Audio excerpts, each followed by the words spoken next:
Today, we're going to talk about speeding up at the net off the forehand side. So we talked about speeding up out of the air. Today, we're going to speed up off the bounce. So I waited a while to do this video because now we're going to introduce a good amount of wrist. And in the past, we've kind of shied away from that. But now that we have a lot of the basic shots we've covered, I'm going to start diving into some of the more advanced shots. This is the first of the advanced shots that I want to talk about. And there's a few things that will make this shot easier on you and harder on your opponents. So the technique of this shot, like usual, is where we're going to start. So there's a few things I want to cover first. There's one part of the shot that uses a lot of wrist, and that is the acceleration. I want you to think of your arm like a windshield wiper. How we want to hit this shot and how some of the top players do, i.e. Hayden and Gabe from the right, is going to be, so the motion is going to be this with our hand. So it's not going to be like a drive where we come up and through. The reason for that is those balls create too much pace and distance. We need as much spin as possible, as quickly as possible, because now we're not taking a ball from net height, it's well below net height. So we really need to generate extra spin. So with the paddle, what it looks like is this. This is not the whole motion, just the wrist, but the wrist is going to drop and then snap up like this. So pretty much your wrist is going to go from, like, if you think of the hands of a clock, right? I know you guys are backwards, but for me, right, and try this on your own, I'm thinking like 5 o'clock to 12 o'clock with my hand, right? I'm snapping down to up. So it's going to look like choo, choo. That's going to generate a lot of spin really quickly. Now, what we're doing with the rest of our body, right? So I like to be in at least a semi-closed stance. I think that will make it a lot easier on you all. So what I mean by that is we're not going to hit it like this. We're going to hit it like this. So as I do, I'm going to drop into my stance, drop my paddle, like I said, down to 5 o'clock. And this is the other advantage to doing the shot this way, is you have great deception. So I can hold my paddle here for a second. So the ball comes in, boom, and my opponents don't know what I'm going to do with the ball. Then I can dink it, speed it up, whatever. So I have a lot of options. Once you decide you're going to speed up though, I'm going to drop and accelerate. So there's a second part to that, right? So we have the wrist action, there is still arm action. So the arm is going to go, so I'm ignoring the wrist, right? Here to here. This is all arm. While that's going on, the wrist is going to snap, but the arm still drops down and up. This is all an arm motion, and then we add it to the wrist motion. So there's two pieces in play here, right? We have what our shoulder joint is doing, dropping and rising, and then we have what our wrist is doing, loose, snap. Loose, snap, like that windshield wiper, and when you do it together, it's boom, boom. The other advantage to this, which I know a lot of you haven't thought of, is how short our follow-through is going to be, is super conducive for being on the next ball, right? So if I have that longer swing, I better hit a winner because it's going to be hard for me to be on that next shot. But if I go like this, I'm right in front, right? I do that windshield wiper, my paddle's in great position to counter that next ball. So we're not going to talk about the combos today. That's an even more advanced video, but I am just going to mention that generally, no matter where I speed up, I'm going to look to go boom and backhand. This is from the right side. The left side, it's a little more complicated, but in general, it's very similar. We're dropping, snapping, countering. That's the general motion, right? So I'm going to show you guys what that looks like. It will be super helpful for you to really take a look at the slow-mo I put right after this, because that's going to really break this shot down the best that I can.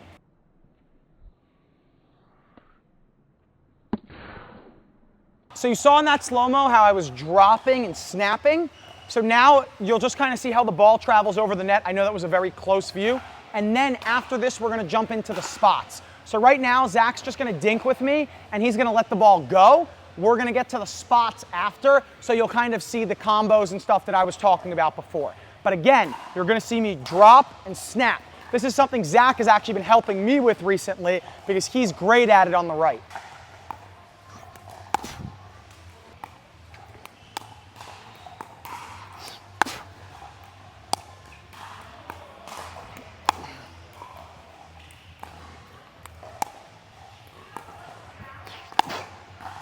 Now we're going to talk about speed up spots. So again, we're focused more on the right side because we're not going to speed up from the left with the forehand as much. So imagine you, the camera, are speeding up at me, okay? So you're pretty much going to be speeding up almost always at righties because we're on the left side here, so it's always a righty almost. So if there's a right-sided player, right, and that ball is, we're gonna talk about that spot we were looking at there, so it's, you know, kind of just outside where you are, right outside of my left foot, where can you go? So in reality, there's really 3 locations that are pretty good here. So the first one, and I think the one that is pivotal, is line.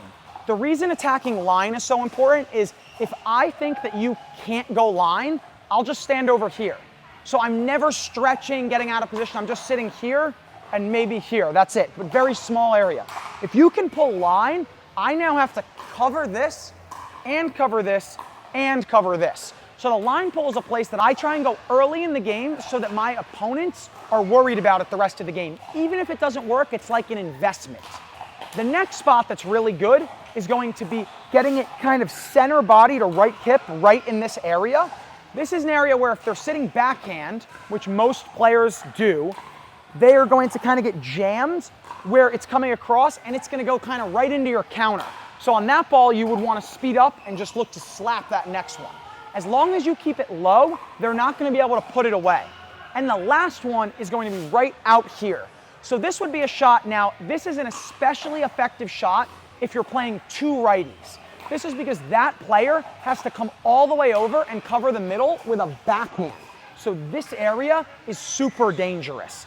Also, if you're playing a player like a lot of them do that sit all backhand, they're not going to really be able to cover this spot because it's a chicken wing. A lot of players aren't capable of going here, here, here. They'll usually just go backhand. That's why that third spot is so important. So using all 3 of these in tandem and mixing up the locations is huge. Now, we're not talking about it today because we're talking about the speed up, but the 4th option, which is also really big, is an aggressive dink. So if your opponent is super worried because you've been speeding up, and then you drop the paddle and just dink it in this area right on their feet, a lot of times they're like, they don't know what to do. So that's another great option, but we're really gonna focus on 1, 2, 3 today. So again, the most important one in my opinion is line, just to make them uncomfortable, and then you probably won't go there as much. You're gonna really look to go here a lot, and then if they start cheating, then you go right here and they're jammed up. So if a player sits a lot of forehand, this is a really good shot. If they sit a lot of backhand, this is a really good shot. And line is the ball you need to use once in a while to make them uncomfortable.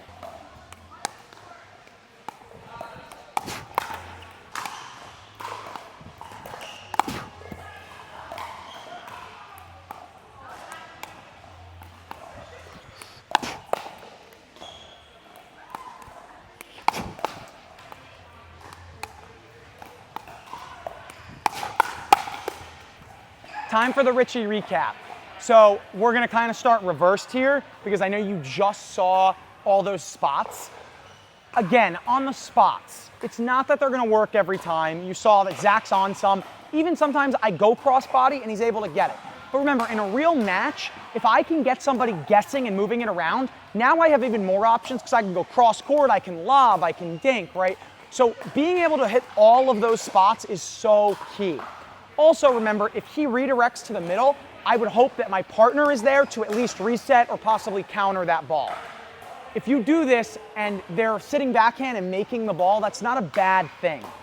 The other thing that one day we're gonna talk about is different heights. You saw how sometimes when I went a little higher, I had more success, whatever. Altering height, pace, spin, anything like that adds to your deception. Now, on the technical side, again, I just wanna recap. The most important thing is that wrist, windshield wiper, right? That motion from 5 o'clock to 12 o'clock is the key. Then we add in the arm, then we add in getting low with the body, and all together, that's what allows us to hit this shot. You saw how when I was demoing it without Zach there, that ball really drops in. That's the wrist, I promise. If I go like this, those balls sail. They don't drop. That drop is from that windshield wiper motion. Being able to speed up off the bounce from the forehand side is lethal.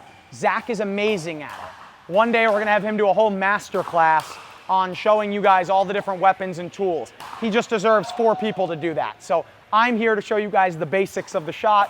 One day you'll get his awesome expertise on it. But again, this shot is the basis of speeding up off the bounce. It's the easiest place to do it with the most options. Being a right side player against a righty on the left side is a huge advantage. When you speed up, you go backhand. They have to cover forehand, they have to cover backhand, and a lot of times they have to cover middle too. So you have the advantage. Using variation, changing everything up will help you win more points. So I want you to start adding this shot in, but again, it all starts from that windshield wiper motion, creating massive amounts of topspin, pace, allowing you to speed these balls below net up. Thank you for coming back for another video. I know there's going to be questions, so let me know in the comment section and I will try to answer them as quickly and timely as possible. Appreciate all the love and support. I'll see you next time.